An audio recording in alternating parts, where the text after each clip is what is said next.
Well, the difference is the financial position of the United States in 1980 versus the financial position now. I mean, the national debt in 1980 was only about $1 trillion. It's 31 times that size now. The Fed's balance sheet, didn't even really have much of a balance sheet back then, as opposed to the $9 trillion balance sheet it has right now. The levels of debt throughout the economy are unprecedented compared to 1980. Back in 1980, the U.S. economy was still a creditor nation. Now we're the world's biggest debtor nation. We were still running trade surpluses in 1980, not record trade deficits. Debt to GDP, I forget what it was, maybe down like 40% or something like that. Now it's like 120%. So it's night and day. We're not in a position to do the right thing. I mean, we are, but only with far more adverse consequences than what we suffered in the early 1980s. And I just don't think there's the political will anywhere in Washington, including the Federal Reserve, to allow that to happen.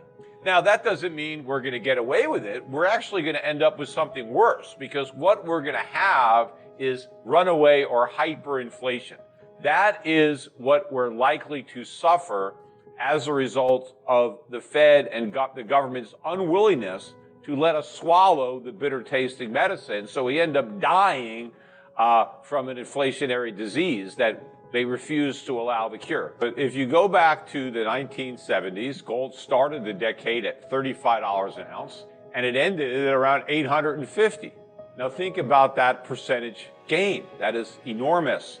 Now the reason that gold stopped going up in early 1980s was because of Volcker and those 20% interest rates. Well, we're nowhere close to that right now. I mean, gold is closer to 1970 than 1980 as far as where it is in the cycle. And so this is going to be an explosive rally that will rival the percentage gains, I think, of the 1970s.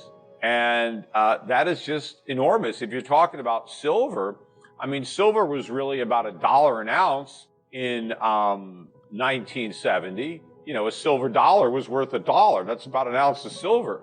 And those silver dollars were trading for like $50 a piece by the peak in 1980. It was a 50-fold increase in the price of silver. What would happen to silver if you took it up 50 times? Silver's at 20. So you're talking about $1,000 silver to have something to rival what happened in 1970. So look, there's a long way for these metals to go. And everything that's happening now is just noise as we're bouncing along the bottom. If you also look at the bond market, you can see the answer. I mean, look at a 30-year U.S. Treasury. It's yielding 3%. Why would somebody loan the U.S. government money for 30 years at 3%? Well, they must believe that 9% inflation is going to go away very quickly, and that the average rate of inflation over the next 30 years will be maybe 2%, which means there's a 1% yield. Although why anybody would take a 1% return over 30 years, that makes no sense either. But it's clear that the bond market is confident that inflation is going to go away. I think the gold market is making the same mistake. Gold traders are looking at the Fed's commitment to fighting inflation, and they believe that they've got the resolve, that they're going to do it, that they're going to get rid of inflation, and they're going to do it with high interest rates, which are going to be a headwind for gold. And if gold is an inflation hedge, and there's no inflation to hedge because the Fed is committed to get rid of it, well, that's what's keeping the price of gold down. But when investors in both markets, both the bond market and the metals markets, understand that this is all talk, it's a bluff, that the Fed is not going to be able to fight inflation because the severity of the rate hikes that would actually be required, because what they've done so far is wholly insufficient. The type of monetary policy that would actually be required to get rid of inflation is never going to happen. And of course, we're never going to get rid of inflation without the cooperation of the government. The government has to substantially cut government spending, and that's never going to happen. They're going to keep on increasing government spending. So when the markets figure out that this is all a ruse, that inflation is not going away, it's here to stay, and it's going to be much, much higher than 2%, maybe even double digits as far as the eye can see, the bond market is going to implode and the gold market is going to explode. Right? Bond prices are going to crash and gold's going to soar. But the reason that's not happening now is because investors don't get it. They just do not understand the predicament that the economy is in. They don't understand the position that the Federal Reserve is in, and they are overestimating the Fed's ability to do what they claim they're going to do. Before we continue, help us clicking that YouTube like button and subscribe now to our channel. This shows the algorithm that you valued this information. And it helps us spread that message. Sharing is caring. And now I have bad news for you. If you're not rich by now, you're screwed. And if you're in debt, you're even double screwed. How so, you might wonder? Well, the sad truth is that you're working your whole life to make someone else rich. The mega corporations, the banks, the politicians, everyone is getting richer. They get your money. And what is even worse, they get your time, they get your life. You are not even in a rat race. You're in a financial prison. But what could a solution for you look like?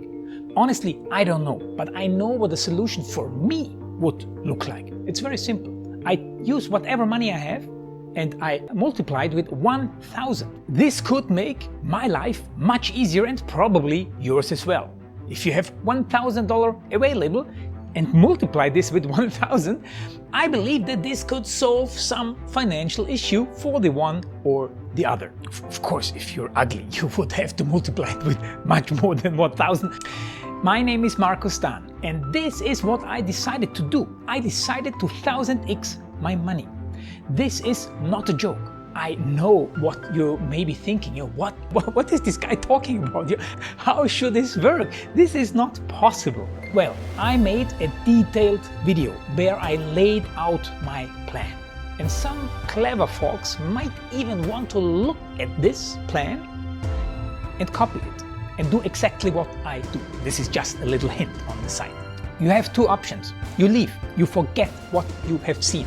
You do whatever you're doing and you hope that somehow you get some other results. Good luck with that. Or you click the link below the video. You enter your email address because I'm not showing this to everybody. You at least watch my video on how I plan to 1000x my money. The choice is yours. Make the right choice. Join me. See what a different future you could have. See at least how I intend, how I plan to do the 1000x. So click on the link below, enter your email address, and I see you on the other side. Your Markus Dahn.